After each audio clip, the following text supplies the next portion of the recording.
A blinking red light on your Spectrum modem or router indicates no internet connection. This typically shows a no sync status with Spectrum's network. Common causes include loose or damaged coaxial cables, power outages, network signal degradation, hardware failures like overheating or outdated firmware, and account problems such as unpaid bills. To diagnose further, check all cable connections and ensure the modem is properly powered. When your Spectrum modem shows a blinking red light indicating no internet, follow these troubleshooting steps to resolve the issue. Start with basic troubleshooting.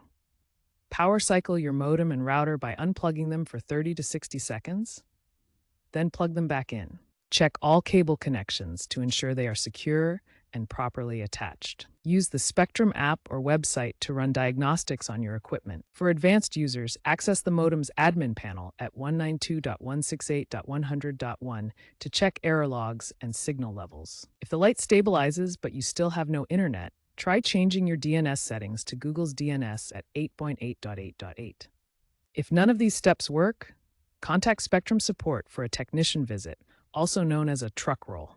Remember to keep your firmware updated regularly to avoid outdated firmware issues.